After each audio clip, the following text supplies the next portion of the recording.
Assalamualaikum warahmatullahi wabarakatuh. Welcome back to my channel, dan kita akan bahas mengenai bapak-bapak yang seperti gua janjikan di video sebelumnya guys ya. Sebenarnya ini pembahasan lebih mengenai apa yang dia kritik ke Sintayong, apakah memang itu benar atau tidak gitu guys ya, ataukah itu penting atau tidak guys ya. Jadi harusnya ini video singkat guys ya. Jadi mari kita bahas sekarang juga guys ya. Check this out, gak pakai tutup, langsung aja guys ya. Dimana mengenai kritikan yang dikeluarkan oleh bapak-bapak satu ini, BTW gue nggak akan sebut namanya guys ya. Jadi kalau kalian yang berharap kalau bang sebut namanya, bang sebut namanya, siapa sih bang, siapa sih gitu, nggak akan gue sebut namanya. Jadi intinya adalah orang ini adalah seorang pengamat sepak bola, seorang komentator yang sudah cukup lama berkecimpung di dunia sepak bola Indonesia, mengomentari beberapa hal mulai dari taktik, klub dan segala macamnya, sampai yang terbaru mengomentari masalah hidup seseorang guys. Ya itu masalah hidup Sintayong gitu guys ya, kayak apa yang dilakukan Sintayong itu semua serba salah gitu guys ya. Ngambil diaspora salah, nggak merhatiin lokal salah, sampai nggak manggil salah pun juga tetap salah gitu guys ya. Padahal salah itu bukan orang Indonesia guys, namanya doang yang salah gitu ya. Salah bukan orang Indonesia, oke? Paham ya? Orang Mesir dia. Gak bisa nggak bisa di naturalisasi, tenang aja ya. Takutnya nanti dia ketrigger lagi kan. Wah, salah modernisasi. Wah gitu kan. Langsung tertrigger jiwa-jiwa nasionalismenya guys ya. Ya nggak masalah sih itu ya. Bisa dibilang sebenarnya komentator itu komennya dia itu banyak yang diperdebatkan, karena ada yang bilang itu benar, ada yang bilang itu enggak. Mengenai diaspora sendiri, gua actually sebenarnya sedikit setuju. Dia bilang kalau dengan kehadiran diaspora ini akan membuat main lokal tersisih.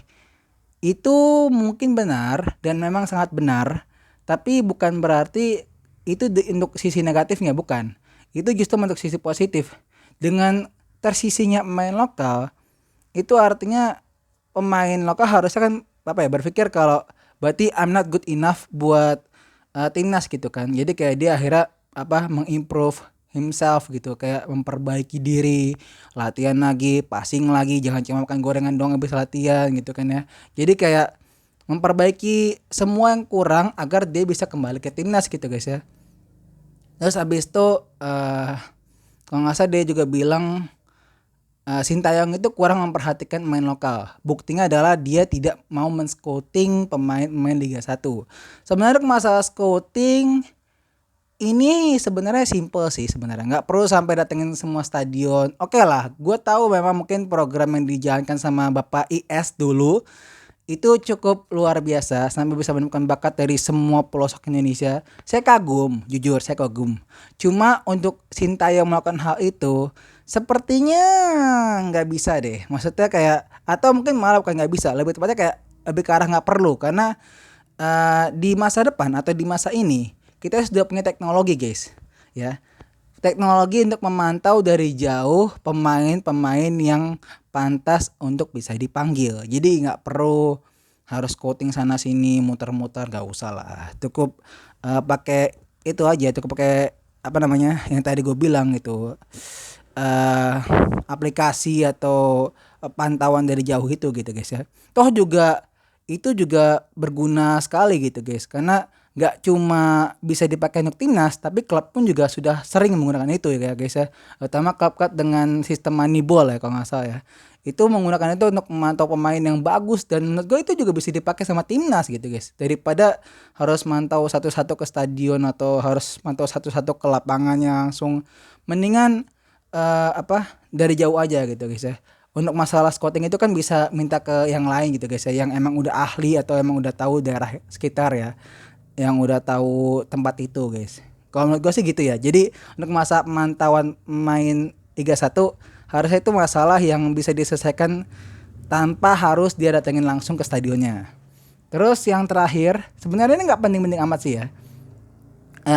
Bapak satu ini mengomentari kalau dia itu tidak senang dengan Sintayong yang membuat citra seakan-akan diri itu hebat gitu guys ya. Kayak membuat citra jadi lebih bagus gitu guys ya. Sebenarnya untuk masalah citra ini nggak terlalu penting sih menurut gua, karena namanya orang kerja ya pasti kan mau nyari citra bagus gitu guys ya. Gak mungkin kalau lo kerja terus kayak pengennya tuh dianggap jelek, dianggap gak bisa, dianggap gak mampu, kan gak mungkin kan ya.